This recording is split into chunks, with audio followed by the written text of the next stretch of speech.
The key turned in the lock with its familiar click, and Sophie pushed open the door to the apartment she'd shared with Marcus for 2 years.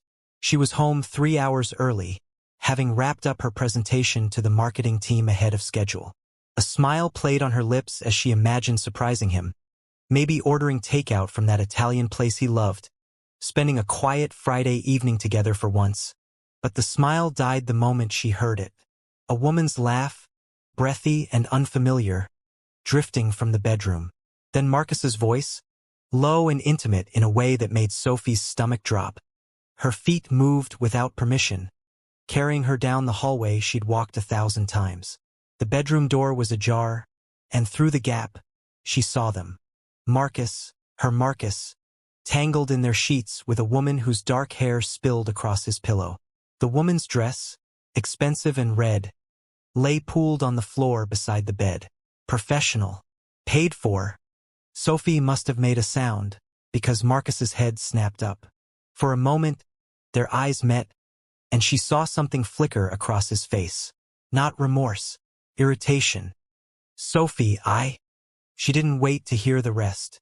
She turned and ran, her heels clicking frantically against the hardwood as she fled the apartment. Fled the building. Fled everything she thought she knew. Behind her, she heard Marcus calling her name, but she didn't stop. Couldn't stop. The November air hit her like a slap when she burst onto the street, cold and sharp and real. The city was alive around her. People rushing past with their Friday evening plans, their intact lives, their boyfriends who didn't hire escorts. Sophie kept walking, her vision blurring with tears she refused to let fall. Not here. Not in front of all these strangers. But her body betrayed her. The tears came anyway, hot and fast, streaming down her face as she stumbled down Fifth Avenue. She didn't know where she was going. Away. Just away. She ended up in a small plaza between buildings, one of those forgotten pockets of space the city occasionally offers, with a few benches and a struggling tree. Sophie collapsed onto the cold metal seat and let herself break. Great, shaking sobs tore through her chest as 2 years of her life, all her plans, her future, shattered like glass. How long had it been going on? How many times had he done this while she worked late, while she believed in them, in their future together? The humiliation burned worse than the betrayal. Excuse me. The voice was deep, cultured, concerned. Sophie looked up through her tears to find a man standing a few feet away, his hands in the pockets of what was clearly a custom-tailored coat. He was tall, dark-haired, probably in his mid-30s, with sharp features that would have been intimidating if not for the genuine worry in his steel-gray eyes. "I'm sorry to intrude," he continued, "but are you all right? Is there someone I can call for you?" Sophie tried to speak, but another sob choked her. She shook her head, wiping futilely at her tears with the back of her hand. The man hesitated, then moved closer, pulling a pristine white handkerchief from his pocket and offering it to her. Who carried handkerchiefs anymore? Sophie thought dimly, but she took it, pressing the soft fabric to her face. "Thank you," she managed. "I'm sorry. "I'm fine. I just need a minute." "You don't look fine," he sat down on the bench, maintaining a respectful distance. "And you don't need to apologize." Something about his calm presence, his lack of judgment, made Sophie's carefully constructed walls crumble further. "I came home early," she heard herself saying. "I caught my boyfriend with an escort. In our bed." The man's jaw tightened almost imperceptibly. "I'm sorry." 2 years, Sophie continued, the words spilling out now.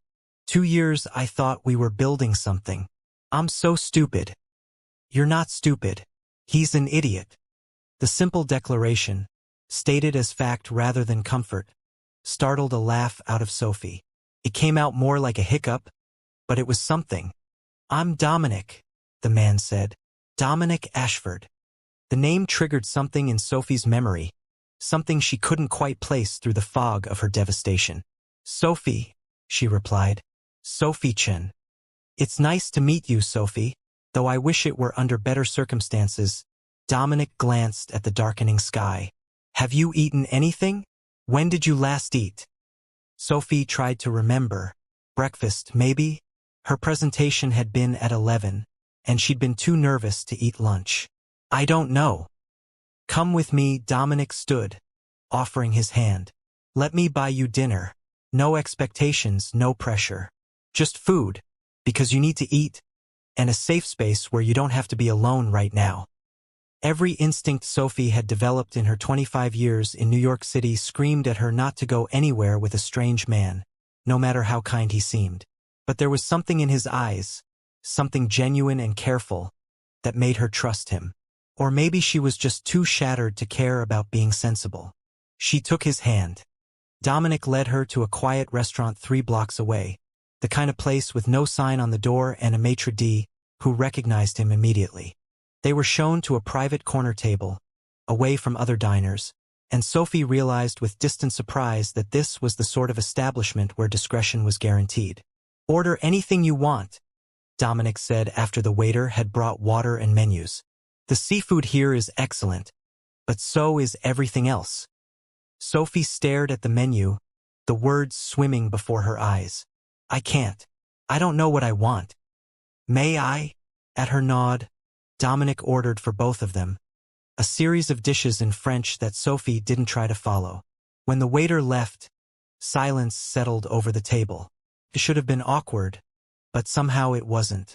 Dominic seemed content to sit quietly, giving her space to collect herself. Why are you doing this?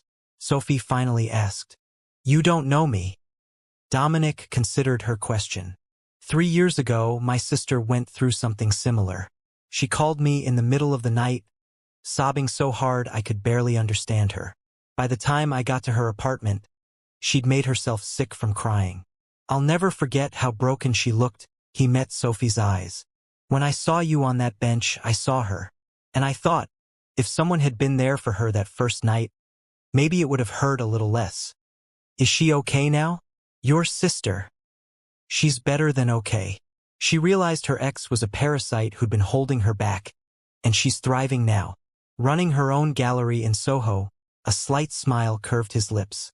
She tells me at least once a month that catching him cheating was the best thing that ever happened to her. I can't imagine feeling that way right now. You won't for a while, but you will eventually. The food arrived, beautiful and aromatic, and Sophie discovered she was actually hungry. They ate in comfortable silence for a while, and slowly, the tight knot in her chest began to loosen. So what do you do, Sophie? Dominic asked. When you're not discovering that your boyfriend is a cheating bastard. The bluntness of it surprised another laugh out of her. I'm a marketing manager at a tech startup. We do data analytics for retail companies. It's actually pretty interesting, even though it doesn't sound like it. I bet it is. Patterns, predictions, understanding what makes people tick. That takes a particular kind of intelligence. They talked through the meal about her work, about growing up in Seattle, about her move to New York after college. Dominic asked thoughtful questions and actually listened to her answers, which Sophie was starting to realize had been rare with Marcus. She still didn't know what Dominic did, and the combination of the private table, the deference of the staff, and his casually expensive clothes suggested something significant. But he seemed more interested in hearing about her life than talking about his own. It was only when they were finishing dessert that Sophie's phone buzzed insistently. She glanced at the screen and saw 17 missed calls from Marcus, along with a string of increasingly desperate text messages. You don't have to look at those, Dominic said gently. I know, but Sophie opened them anyway, needing to see, needing to understand. Asterisk Sophie, please come back. We need to talk, star. It didn't mean anything. You're overreacting. Asterisk, where are you? I'm worried. You can't just leave like this. The messages shifted from apologetic to frustrated to almost angry, and Sophie felt something cold settle in her stomach. Not once did he actually apologize. Not once did he take real responsibility. You're overreacting, she read aloud, her voice hollow. I catch him with another woman in our bed, and I'm overreacting. Dominic's expression darkened. You're not overreacting.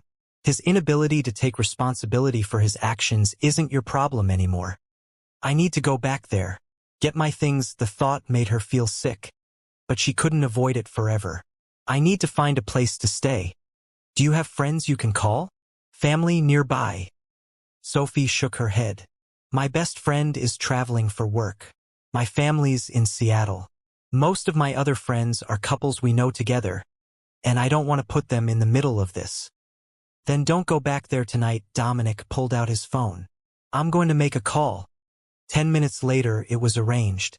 Dominic owned an apartment building in the Upper East Side, and there was a vacant furnished unit Sophie could stay in until she figured out her next move. No lease, no deposit, just a safe place to land. I can't accept this, Sophie protested. I can't. You've already been too kind. You can and you will. Consider it karma. Maybe someday you'll help a stranger when they need it most. Dominic signaled for the check. Besides, the apartment is just sitting there empty. Someone might as well use it. Sophie's phone buzzed again. Marcus. He's not going to stop calling. Then let me help you retrieve your belongings. Dominic's tone was casual, but there was steel underneath. You shouldn't have to face him alone right now. The thought of having someone with her, a buffer between her and Marcus's justifications and excuses, was overwhelmingly appealing. You don't have to do that. I know I don't have to. I want to. They took a car service to Sophie's apartment, the city lights streaming past the windows. Sophie felt like she was in a dream, or maybe a nightmare she couldn't wake from. Was this really her life now? Homeless, heartbroken, dependent on the kindness of a wealthy stranger. But Dominic didn't feel like a stranger anymore.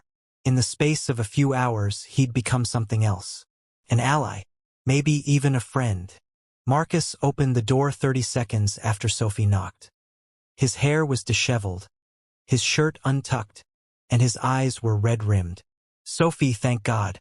Come in, please. Let me explain.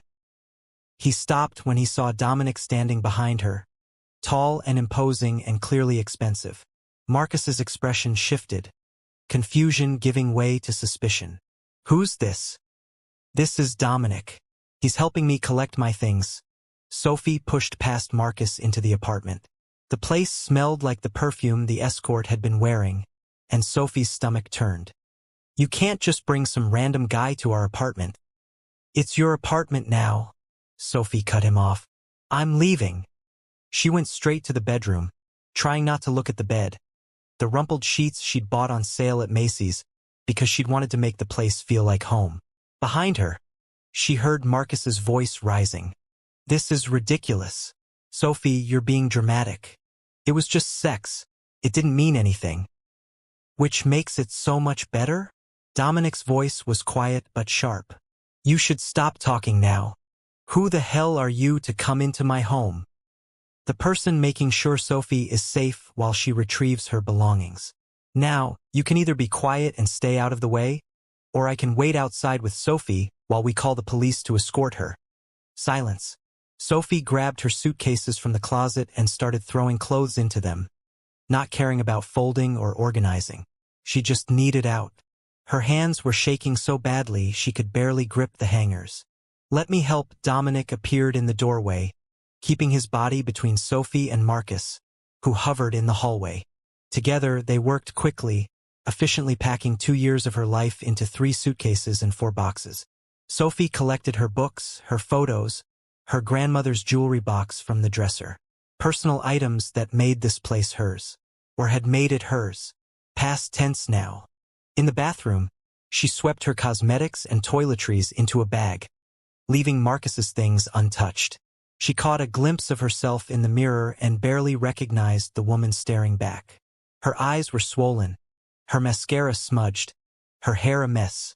She looked destroyed. Almost done. Dominic asked quietly from the doorway. Sophie nodded.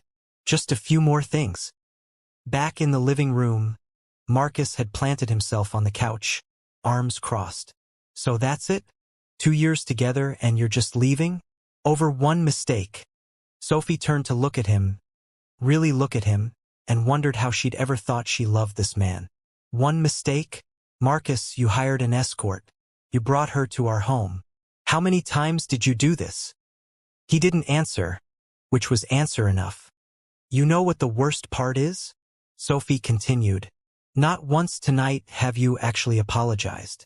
You've said I'm overreacting, that it didn't mean anything, that it was just one mistake. But you haven't said you're sorry. Fine. I'm sorry. Okay. I'm sorry. Now can we talk about this like adults? We're done talking. Sophie picked up one of her suitcases. I'll come back for the furniture I bought when I have a truck arranged. The furniture? Marcus's voice rose. You can't just take the furniture. The couch I saved for 3 months to buy? The coffee table I found at that estate sale in Brooklyn? The bookshelf I assembled myself while you watched football? Yes, Marcus. I can take the furniture I paid for. Dominic had already taken the 2 heaviest suitcases and was heading for the door. Sophie grabbed her remaining bags, leaving the boxes for a second trip. This is fucking unbelievable, Marcus spat. You're really going to leave with some random rich guy you just met? What does that say about you? Sophie paused at the door. It says I have enough self-respect not to stay with someone who cheats on me. It says I'm not going to let you gaslight me into thinking I'm the problem here. And it says that a complete stranger has shown me more respect and kindness in 3 hours than you have in 3 months. She walked out, Dominic close behind her, and didn't look back. They made 2 more trips to collect everything, Marcus sullenly watching from the couch. On the final trip, Sophie left her key on the kitchen counter and closed the door on that chapter of her life. In the car, Sophie finally let herself feel the full weight of what had just happened. She'd left. She'd actually left. The life she'd been building, the future she'd imagined, gone in a matter of hours. You did the right thing, Dominic said quietly. I know it doesn't feel like it now, but you did. How can you be sure? Because someone who loved you wouldn't have done what he did. And someone who respected you wouldn't have tried to make you feel crazy for being hurt by it. They drove uptown, the boxes and suitcases filling the trunk and back seat. The apartment Dominic had offered was in a beautiful pre-war building with a doorman who greeted him by name. The elevator was old-fashioned, with brass fixtures and a mirror that had probably reflected 100 years of residence. The apartment itself was on the 8th floor, a 1-bedroom with hardwood floors, high ceilings and windows overlooking the tree-lined street. It was furnished simply but elegantly, everything neutral and comfortable and clean. The building manager will bring you fresh linens, Dominic said, setting down her suitcases in the bedroom. There should be basic supplies in the kitchen, but if you need anything else, just call down to the desk. Sophie stood in the middle of the living room, overwhelmed. I don't know how to thank you. This is too much. It's not too much. It's what you need right now. Dominic pulled a business card from his wallet and set it on the kitchen counter. My direct number is on there. Call if you need anything, day or night. I will. Thank you, Dominic. Really. I don't know what I would have done if you hadn't. You would have figured it out. You're stronger than you think. He moved toward the door, then paused. Sophie, I know today has been terrible, but it's also the first day of the rest of your life. The life you get to choose for yourself now. After he left, Sophie sat on the couch in this stranger's apartment, in this borrowed life, and tried to process everything that had happened. This morning she'd woken up next to Marcus, secure in her relationship, her routine, her future. Now she was alone in a strange place, everything she thought she knew revealed as illusion. She should have felt devastated. Part of her did. But another part felt something unexpected. Relief. The apartment was quiet, peaceful, clean. Hers, at least temporarily. No tensions to navigate. No moods to manage. No wondering if tonight would be one of Marcus's distant nights where he barely acknowledged her existence. Sophie's phone buzzed with another text from Marcus, and she blocked his number without reading it. Then she unpacked her toiletries, hung her clothes in the closet, and took the longest, hottest shower of her life, washing away the day and everything that came with it. That night, in a bed that smelled like fresh linen instead of betrayal, Sophie slept better than she had in months. She woke to sunlight streaming through unfamiliar windows and, for a confused moment, couldn't remember where she was. Then it all came rushing back. Marcus. The Escort. Dominic. This borrowed apartment that was now her temporary haven. Her phone showed it was already 10 in the morning. Saturday. No work, nowhere she needed to be. The freedom of it felt strange and frightening. Sophie made coffee in the well-equipped kitchen, then sat by the window, watching the neighborhood come to life below. Couples walking dogs, families heading to brunch, people living their normal Saturday lives while hers had been completely upended. She needed a plan. She couldn't stay in this apartment forever, couldn't rely on Dominic's generosity indefinitely. She needed to find a permanent place, figure out her finances, tell her family and friends what had happened. But today, she decided, could be about recovery, about letting herself feel everything she needed to feel without judgment. She spent the morning organizing her belongings, making the apartment feel a little more like hers. In the afternoon, she finally called her sister in Seattle. "Sophie, I was just thinking about you. How are things?" "Lily, I need to tell you something." And Sophie laid it all out. The whole horrible story, crying and laughing and crying again as her sister alternated between outrage and support. "That absolute piece of garbage," Lily fumed. "I never liked him. I know I never said anything, but I always thought you could do better. You could have mentioned that before I wasted 2 years on him. Would you have listened?" "Probably not," Sophie admitted. She told Lily about Dominic, about his unexpected kindness, about the apartment. "Wait, Dominic Ashford?" Lily's voice rose with excitement. "The Dominic Ashford? I guess? Who is he?" "Sophie, oh my God. Dominic Ashford is only one of the biggest real estate developers in New York. He's like billionaire status. His family has owned property in Manhattan for generations, and he's expanded the business into international markets. He's in the news all the time. Well, the business news anyway." Sophie's coffee cup paused halfway to her lips. "Billionaire?" "Yes, and he's single, apparently. There was some huge scandal with his ex-fiancée a few years ago, something about her using him for his money and connections. Since then, he's kept a low profile, but people are obsessed with him. He's like New York royalty." "He didn't mention any of that." "Of course he didn't. Guys like that probably have women throwing themselves at him constantly. He was probably being careful not to seem like he had ulterior motives." Lily paused. "Did he seem like he had ulterior motives?" "No," Sophie said slowly. "He was just kind, present. He didn't even tell me what he did for a living. Probably refreshing for him, being just a person instead of a bank account with a face." After hanging up with Lily, Sophie did what any modern woman would do. She Googled him. The images loaded, and yes, that was definitely Dominic.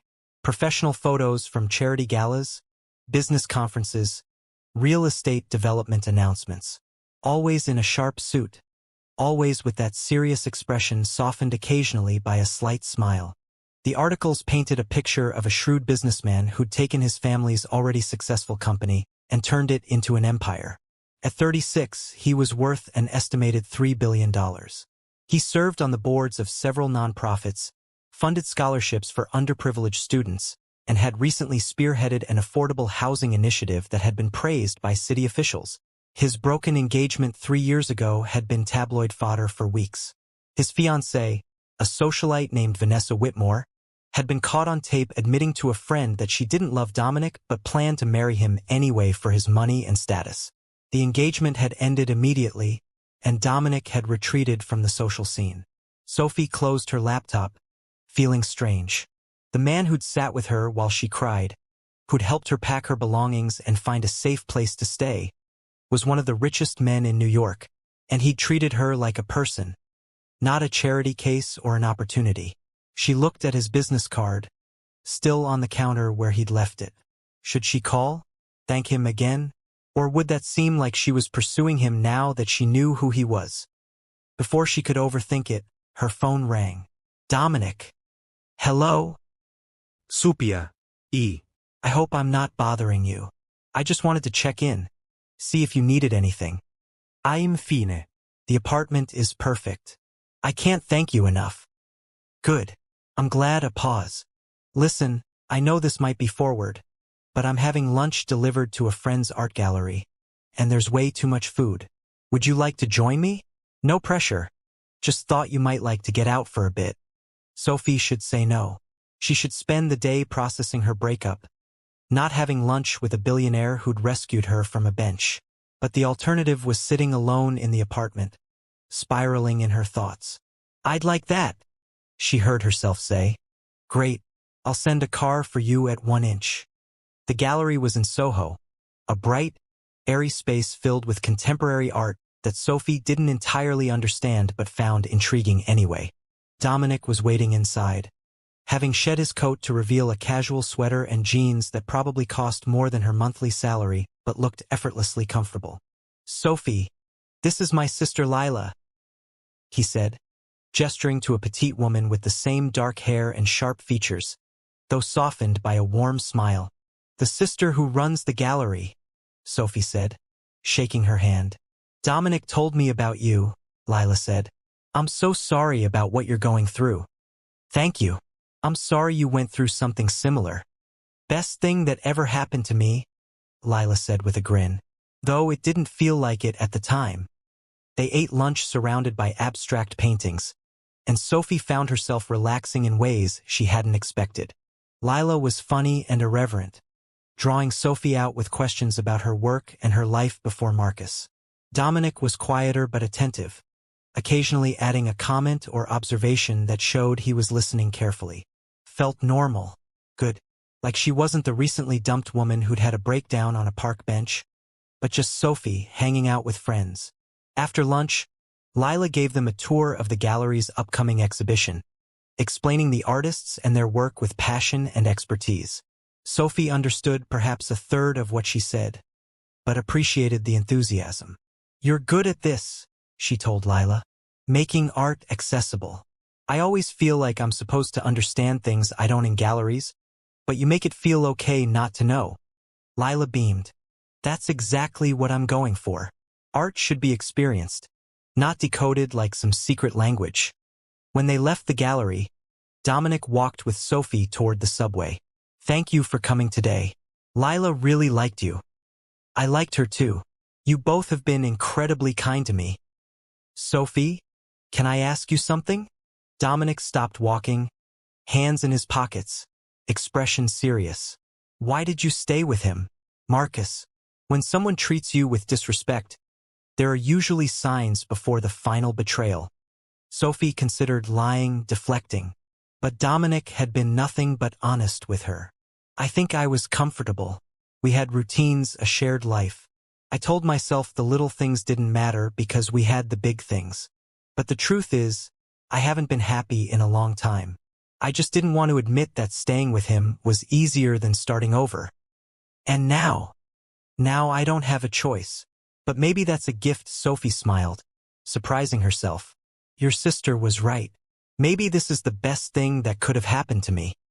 They stood there in the afternoon sunlight, the city moving around them, and Sophie felt something shift inside her. Not healing, not yet, but the possibility of it. Have dinner with me, Dominic said suddenly. Monday night. Not as a charity case or someone I'm helping. As you. Because I'd like to spend more time with you. Sophie's heart stuttered. Dominic, I just ended a relationship yesterday. I'm a mess. You're not a mess. You're dealing with something difficult with grace and strength. He stepped closer. I'm not asking you to be in a relationship, Sophie. I'm asking you to have dinner with me. Maybe see where things go, without pressure or expectations. Why me? You could have dinner with anyone. I don't want to have dinner with anyone. I want to have dinner with you. The woman who makes thoughtful observations about art she admits she doesn't understand. Who stayed calm while confronting her ex instead of falling apart.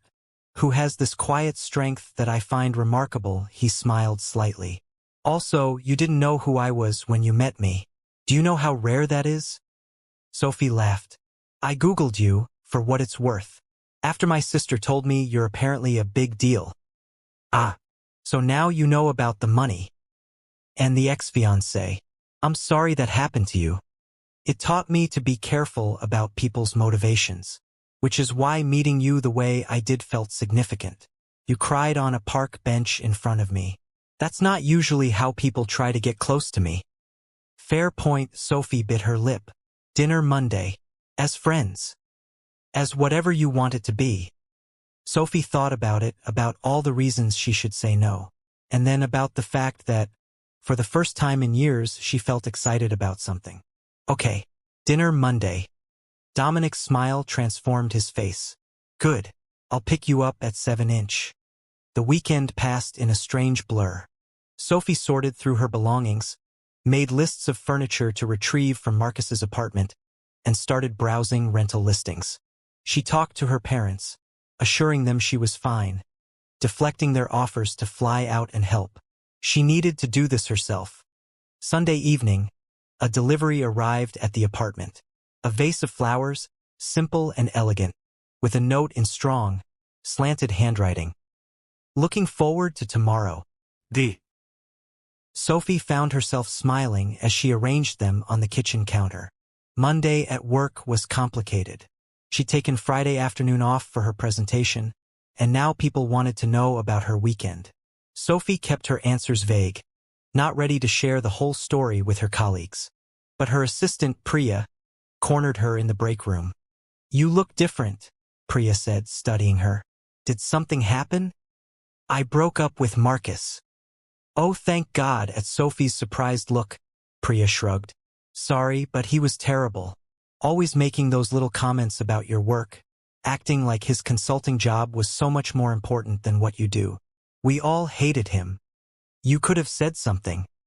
Would you have listened? The second time someone had asked her that. Maybe she needed to work on taking other people's observations more seriously. That evening, Sophie changed outfits 4 times before settling on a simple black dress that made her feel elegant without trying too hard.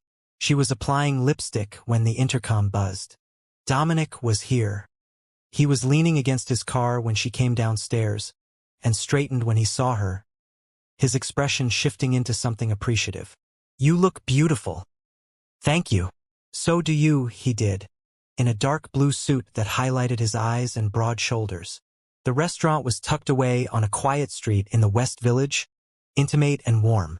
They talked through dinner about everything and nothing, her presentation at work, a new development project he was considering, their favorite places in the city, books they'd read, movies they'd loved.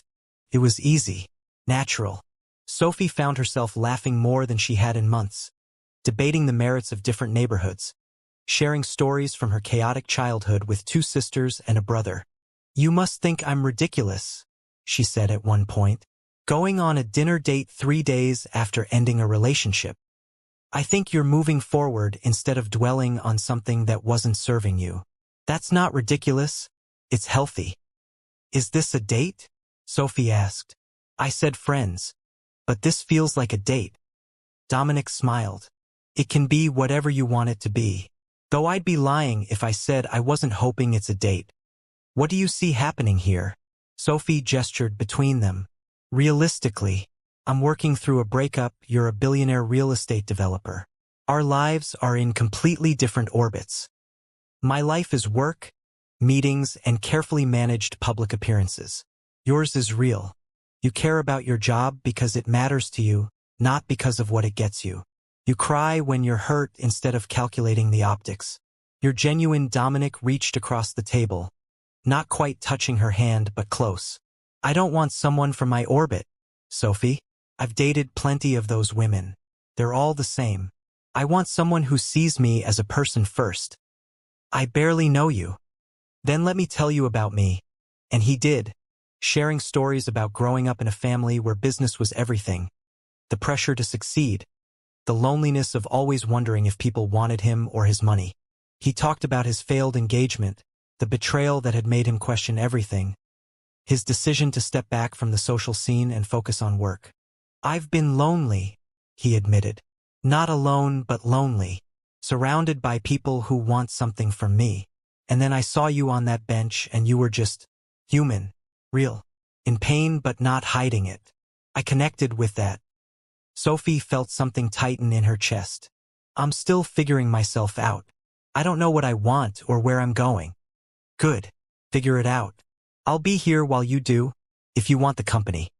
They lingered over dessert, neither wanting the evening to end. When Dominic finally drove her home, he walked her to her door like something out of an old movie. "Thank you for tonight," Sophie said. "I had a really good time." "So did I.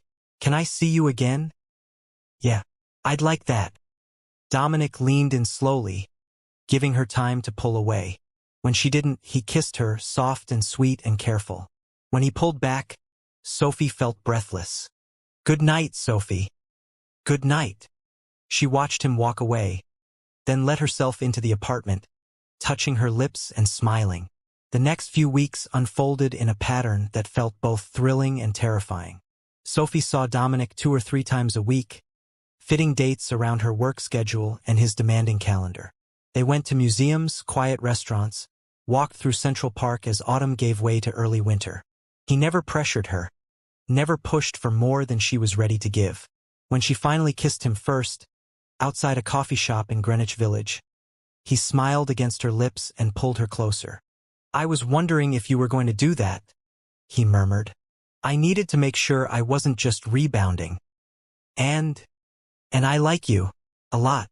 This isn't about Marcus anymore." Sophie also worked on rebuilding her life independently. She found a small but charming apartment in Brooklyn, signed a lease, and coordinated with Marcus to retrieve her furniture. Dominic offered to send movers, but Sophie handled it herself, needing to prove she could. Marcus tried to talk to her when she came for her things, but Sophie kept it brief and businesslike. She didn't owe him closure or explanations.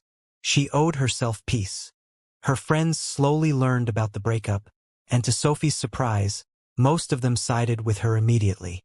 Several admitted they'd always thought Marcus was condescending and controlling. Sophie made a mental note to trust her instincts more in the future. She didn't tell anyone about Dominic yet, wanting to keep this new thing precious and private for a while longer. 6 weeks after that terrible Friday evening, Sophie was moving boxes into her new Brooklyn apartment when Dominic showed up unannounced with coffee and bagels. "I thought you might need sustenance," he said, setting the bag on her kitchen counter. "You didn't have to come all the way out here." "I wanted to." He looked around the space, taking in the exposed brick, the tall windows, the small but functional kitchen. "This is great, Sophie. Really great." "It's mine," she said simply. "My name on the lease, my furniture, my space. It feels good." They unpacked boxes together, Dominic assembling bookshelves while Sophie organized her kitchen. It felt domestic and comfortable, and Sophie realized she wasn't scared of that anymore. With Marcus, domesticity had felt like settling. With Dominic, it felt like building something. "Can I ask you something?" Sophie said during a break, both of them sitting on the floor surrounded by half-unpacked boxes. "Why haven't you introduced me to anyone besides Lila? I know you have friends, business associates, family, but it's like you're keeping me separate from all that." Dominic was quiet for a moment. "I am, but not for the reason you might think. After Vanessa, after having my personal life dissected in the tabloids, I became very protective of my privacy. When people in my world know I'm seeing someone, it becomes a thing. There are questions, assumptions, pressure. I wanted to give us time to figure out what this is without outside interference." "And what is this?" "I don't know. What do you want it to be?" Sophie took a breath. "I want it to be real. I want us to be together, actually together. Not just dating in secret like we're doing something wrong." "Then that's what will be." Dominic reached for her hand. "I'm falling for you, Sophie. Have been for weeks. I just didn't want to rush you. I'm falling for you too, which terrifies me, honestly. 2 months ago, I was in a completely different relationship. It feels too fast. Or maybe it's exactly the right speed, and you just need to trust it." Sophie leaned her head on his shoulder. "Okay, let's trust it." That night, after the last box was unpacked and they'd ordered takeout that they ate sitting on her new couch, Dominic stayed. And when he kissed her, deep and passionate and full of unspoken promise, Sophie led him to her bedroom and closed the door on the past entirely. The next morning, Sophie woke wrapped in Dominic's arms, sunlight streaming through her bedroom window. He was already awake, watching her with an expression so tender it made her heart ache. "Hi," she whispered. "Hi," he brushed hair from her face. "I should probably go. I have a meeting at 10-inch. Stay for breakfast first.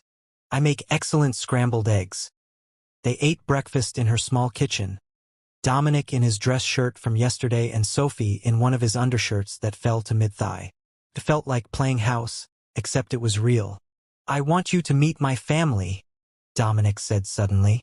"Properly, I mean, Lila's having a dinner party next weekend. Will you come with me?" Sophie felt nerves flutter in her stomach. Meeting the family. That's a big step. "I know, but I want them to know you. I want to share this part of my life with you." "Okay, yes, I'll come." The dinner party was at Lila's brownstone in Brooklyn Heights, a beautifully restored home filled with art and warmth. Besides Lila, there was Dominic's younger brother Marcus. "I know, unfortunate name," he said with a grimace when introduced, and his wife, along with a few of Lila's friends from the art world. Sophie was nervous at first, but Lila drew her into conversation easily, and Marcus, the brother, turned out to be funny and self-deprecating. Nothing like his older brother's serious demeanor. They asked Sophie about her work with genuine interest, and no one mentioned her relationship with Dominic as anything unusual or surprising. It was only later, when she and Dominic were helping clear dishes, that Lila pulled her aside. "I'm glad he found you," she said simply. "After Vanessa, he closed himself off, threw himself into work, kept everyone at arm's length. But with you, he's different, lighter, more himself. He makes me feel like the best version of myself," Sophie admitted. "Like I don't have to perform or pretend." "Then you're good for each other. Hold on to that." As winter deepened into December, Sophie's life took on a new rhythm. Work was going well, her presentation had led to a promotion and raise. Her apartment was becoming truly hers, filled with second-hand furniture she'd refinished and art from local artists. Her sister Lily visited for a weekend and gave her seal of approval to both the apartment and Dominic, who took them to dinner and charmed Lily within the first 15 minutes. "He's nothing like Marcus," Lily said after Dominic left to take a work call. "Marcus always made everything about him. Dominic asks questions and actually listens to the answers. Keep this 1-inch." Sophie and Dominic fell into a pattern of splitting time between her Brooklyn apartment and his penthouse in Manhattan. She learned his routines, the early morning runs, the reading before bed, the way he had to check his phone one last time before sleep in case of urgent business matters. He learned hers, the way she liked her coffee, her habit of organizing things when stressed, her tendency to get lost in research rabbit holes about random topics. They had their first real argument in mid-December over something stupid. Sophie had mentioned maybe going to Seattle for Christmas, and Dominic had assumed she meant they were going together. When she clarified she'd been planning to go alone, he'd gotten quiet. "I thought we'd spend the holidays together," he said. "I haven't seen my family since last Christmas. I need to go home." "Then I'll come with you." "Dominic, that's a huge step. Meeting my parents, my siblings, at Christmas? That's a lot of pressure. Or it's just meeting your family. Unless you don't want me there." And there it was, the old insecurity from his past relationship showing through. Sophie took his hand. "I want you there. I'm just scared. What if they don't like you? What if you meet them and realize my family is chaotic and weird and too much?" "Sophie, I grew up with Lila and Marcus. I know chaotic families. I'm not scared of yours. What if this is too fast? What if we're rushing things?" Dominic pulled her close. "Do you love me?" The question hung in the air between them. They hadn't said it yet, both dancing around the words for weeks. "Yes," Sophie whispered. "I love you. I love you too. Have for weeks. So no, I don't think we're rushing. I think we're two people who found each other at exactly the right time, and we're building something real. Come to Seattle with me. Let me meet your family. Let's spend Christmas together." So they went to Seattle, and it was chaotic and wonderful. Sophie's parents were warm and welcoming, her siblings loud and teasing. Her younger brother grilled Dominic about his business with an intensity that made Sophie cringe. but Dominic handled it with humor and patience. Her youngest sister, Emma, dragged him into helping with Christmas cookies, and Sophie found him in the kitchen at midnight, still decorating snowmen with painstaking detail.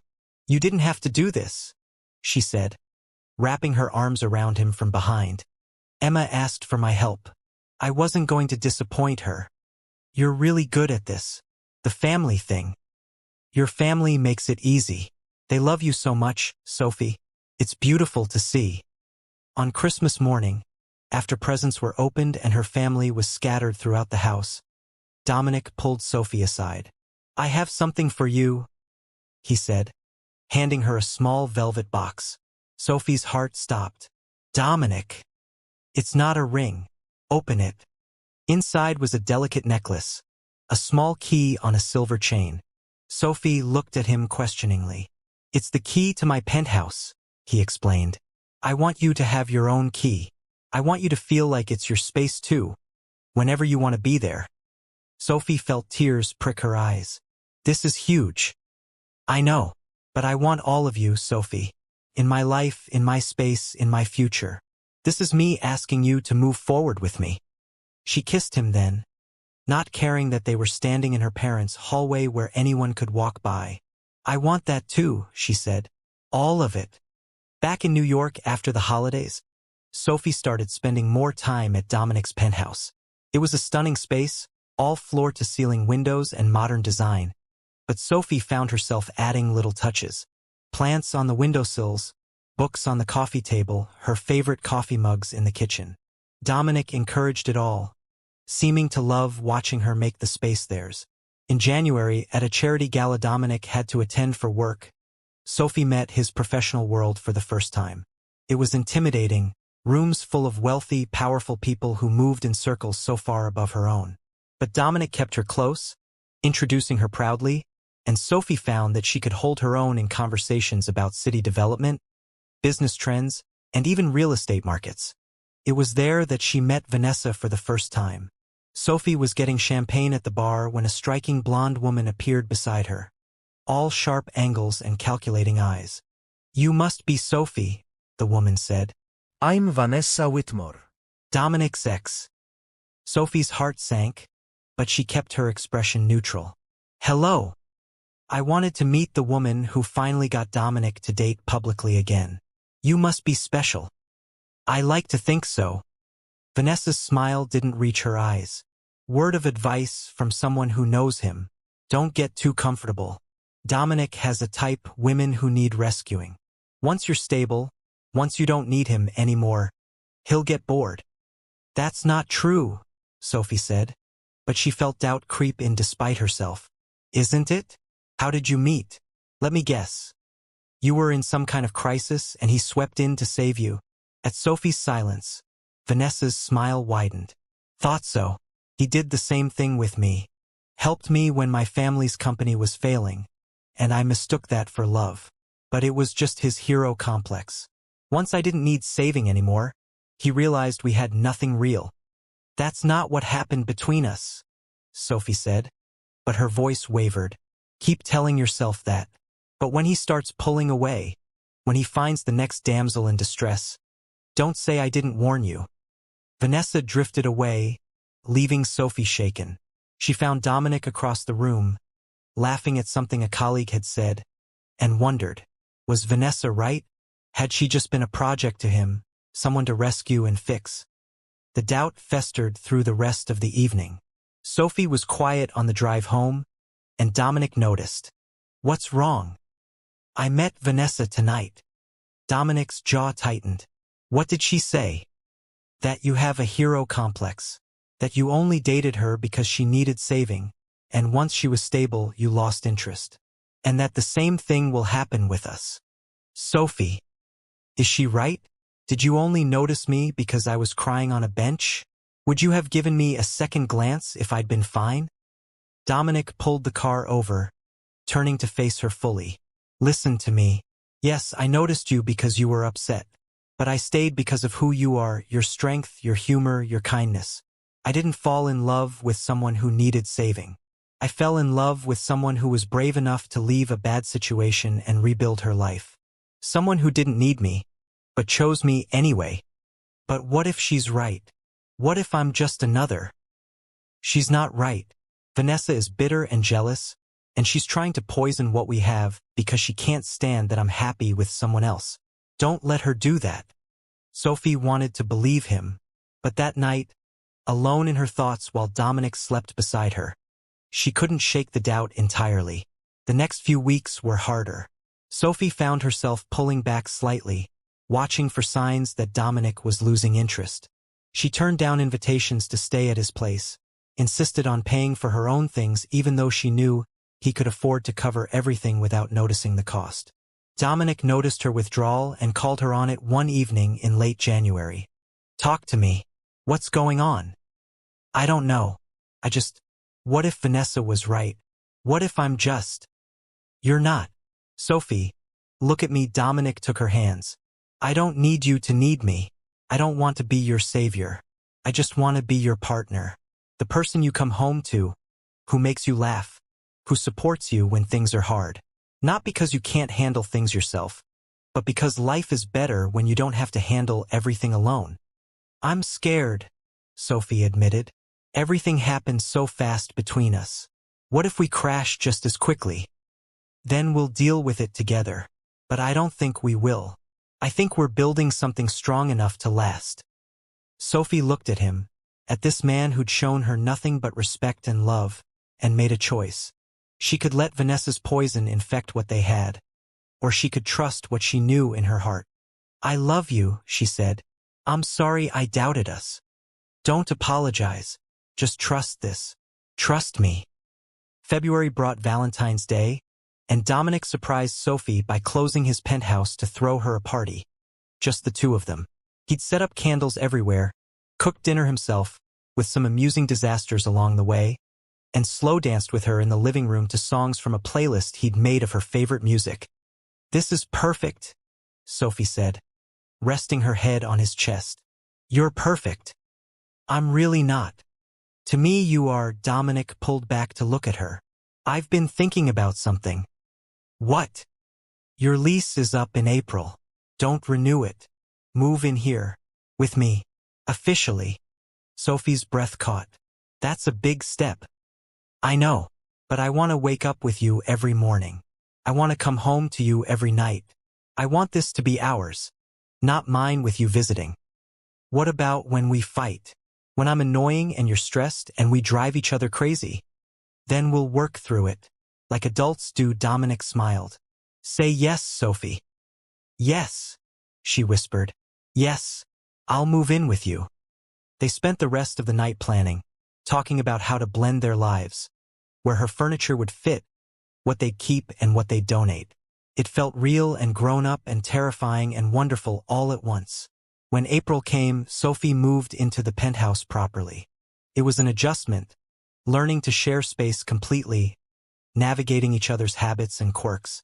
They had arguments about closet space, about leaving dishes in the sink, about whose turn it was to deal with various household tasks. But they also had lazy Sunday mornings reading the paper together, cooking experiments that ranged from delicious to disaster, late-night conversations about everything and nothing. Sophie finally told her colleagues at work about Dominic, and while there was some initial gossip, it eventually died down as people realized she was still the same Sophie, just with a really attractive boyfriend. Summer arrived, and with it, Sophie's 26th birthday. Dominic took her to the Hamptons for a long weekend, renting a beach house where they could escape the city heat and his demanding schedule. On her actual birthday, they walked on the beach at sunset, and Dominic was uncharacteristically nervous. "Are you okay?" Sophie asked. "You've been weird all day." "I'm fine." Just thinking, he stopped walking, turning to face her. The setting sun painted the sky in shades of pink and gold behind him. "Sophie, a year ago, I saw you crying on a bench and something told me to stop. I don't believe in fate, but I believe in that moment. I believe it changed my life in the best possible way." He knelt in the sand, pulling a small box from his pocket, and Sophie's hands flew to her mouth. "You made me believe in love again. Real love, the kind that's partnership and respect and choosing each other every day. You made my life fuller and brighter and more meaningful." And I want to spend the rest of my life making yours better too. He opened the box, revealing a simple, elegant ring. Sophie Chin, will you marry me? Sophie was crying, laughing, nodding all at once. Yes, yes, of course yes. Dominic slipped the ring on her finger and stood, pulling her into his arms and kissing her as the sun set behind them and the waves crashed on the shore. I love you, Sophie said through happy tears. I can't believe this is my life. Believe it. This is just the beginning. They called their families from the beach house, everyone crying and celebrating and demanding details. Lila screamed so loud Dominic had to hold the phone away from his ear. Sophie's sisters were already planning the bachelorette party. That night, lying in bed with the sound of the ocean through the open windows, Sophie thought about everything that had brought her to this moment. The heartbreak that had seemed insurmountable, the chance encounter that had changed everything, the risk of opening herself to love again. Thank you, she said softly. For what? For seeing me. That day on the bench when I was such a mess. You saw me, really saw me, and you cared. That changed everything. Dominic pulled her closer. You changed everything. You showed me that the right person is worth the risk, worth being vulnerable again. You gave me a future I'd stopped believing in. They spent the rest of the weekend planning their life together, talking about the wedding they wanted, small, intimate, focused on the people they loved rather than the spectacle. About their future, about children maybe, someday about growing old together. The wedding took place the following spring in the garden of Lila's brownstone, surrounded by cherry blossoms and the people they loved most. Sophie wore a simple silk dress and carried wildflowers. Dominic cried when he saw her walking toward him. Their vows were personal, honest, full of references only they understood. When Dominic promised to always see her, really see her, Sophie's voice broke as she promised to always choose him, every day, in every way that mattered. At the reception, Sophie danced with her father, then with Dominic's brother, then with Lila, who hugged her tight and whispered, "Welcome to the family, officially." But it was the last dance with Dominic, just the two of them swaying together as their guests watched. That meant the most. Happy, Dominic murmured against her hair. Impossibly so. You? More than I ever thought possible. Sophie thought back to that terrible Friday evening a year and a half ago, when her world had shattered on a bedroom floor. She'd thought that was the end of something, but it had actually been the beginning of finding herself, of learning what she deserved, of stumbling into a love so real and deep it still took her breath away. What are you thinking about? Dominic asked. About that bench. About how sometimes the worst day of your life is actually the first day of your real life. Having regrets. Not a single one. Sophie looked up at him, at this man who'd shown her what real partnership looked like, who'd helped her heal and grow and become the best version of herself. This is exactly where I'm supposed to be. With me. Always with you. They kissed as their guests cheered, and Sophie knew with absolute certainty that this was her forever. Not the fairy tale she'd once imagined, but something better. Something real and earned and built on honesty and trust and a chance encounter that had changed everything. Sometimes, she would think in the years to come, the best love stories don't start with love at first sight. They start with compassion, with one person seeing another's pain and choosing to care. They start with unexpected kindness that blooms into friendship that deepens into something more. They start with two people who find each other at exactly the right moment, when they're both ready to be seen, really seen, for who they truly are. And sometimes, the best love stories start on a park bench in November, with tears and a handkerchief and a stranger who decides to stop and ask if you're okay. Sophie was okay now. More than okay. She was home.